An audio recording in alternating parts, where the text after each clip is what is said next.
Assalamualaikum warahmatullahi wabarakatuh. Perkenalkan, nama saya Zaltun Dail Kamilati dari kelas R1 semester 3 akan menyetorkan tugas UAS tentang memahami pembiayaan mudharabah vs konvensial. Pendahuluannya, mengapa memilih pembiayaan? Yaitu yang pertama, kebutuhan finansial, dasar hidup, itu tempat tinggal dan kesehatan, terus juga pendidikan berkelanjutan, tabungan dan dana darurat, dan investasi dan usaha. Selanjutnya adalah pentingnya opsi, yaitu memahami program opsi pembiayaan esensial untuk pengambilan keputusan finansial yang tepat guna mencapai tujuan finansial jangka pendek dan panjang. Terus ada peran pembiayaan, yaitu intermediasi keuangan inklusif, mendukung sektor real dan produktif, terus mendorong inovasi digital, dan memperluas akses pendanaan. Selanjutnya ada garis besar presentasinya, yaitu mengidentifikasi kebutuhan, menganalisis peran pembiayaan, memahami pemilihan opsi, dan langkah selanjutnya.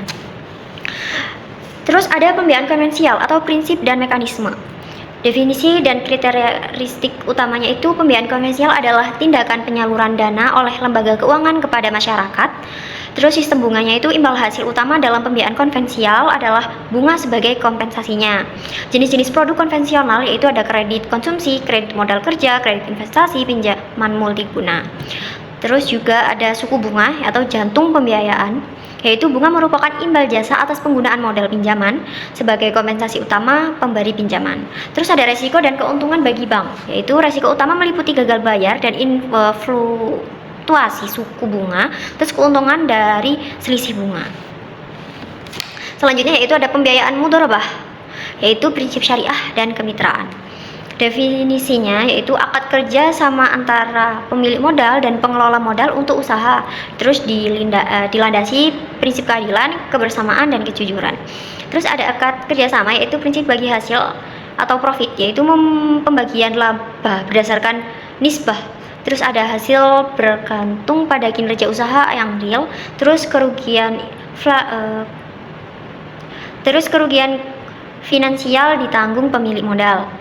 Terus peran dalam murabahah, yaitu yang pertama pemilik dana atau penyedia modal, terus yang kedua adalah pengelola dana, pelaksanaan usaha, dan keahlian. Terus ada jenis-jenis murabahah, yaitu mutlakoh, artinya tanpa batas jenis atau wilayah usaha. Yang kedua adalah muqayyadah atau dengan batas jenis atau wilayah usaha. Terus selanjutnya adalah perbandingan kunci murabahah vs konvensional.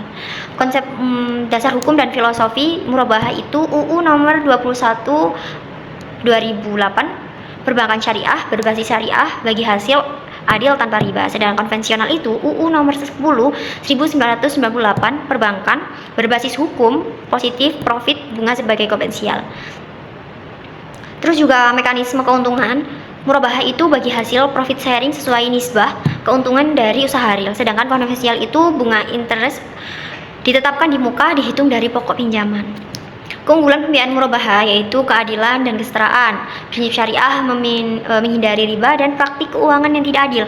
Terus juga transparansi dan akuntabilitas, yaitu kayak akad jelas, pengelolaan dana terukur untuk kepercayaan. Sedangkan selanjutnya yaitu mendorong sektor real, mendukung UMKM, dan investasi pada usaha produktif menyata.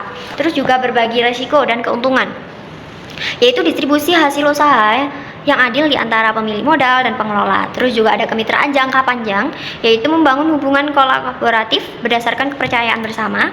Terus selanjutnya tantangan dan pertimbangan dalam pembiayaan, yaitu ada tantangan murabahah. Tantangan murabahah itu kayak moral hazard dan asimetri informasi, terus juga ada ketidakpastian bisnis dan resiko, terus juga ada kontribusi modalan mudharib.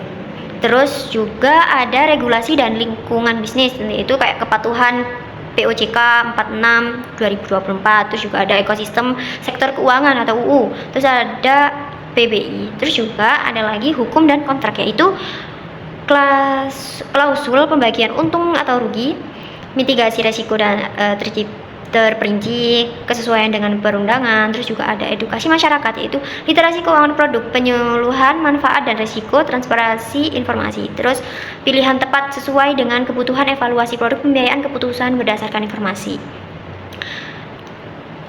Terus kesimpulannya, memilih yang terbaik untuk Anda. Yang pertama, manipulasi perbedaan utama yaitu membandingkan opsi berdasarkan fitur, manfaat, resiko, dan inflasi jangka panjang, yaitu fitur dan manfaat utama dan resiko dan peluang. Penyesuaian dengan nilai dan kebutuhan pilihan terbaik selaras dengan tujuan pribadi atau bisnis Anda seperti etika dan dianut, tujuan strategis, nilai perusahaan. Terus juga ada peran pembiayaan berkelanjutan, yaitu pembiayaan berdampak positif pada lingkungan, masyarakat, dan pertumbuhan masa depan, yaitu dampak lingkungan dan dampak sosial. Mungkin itu saja yang bisa saya sampaikan. Terima kasih. Wassalamualaikum warahmatullahi wabarakatuh.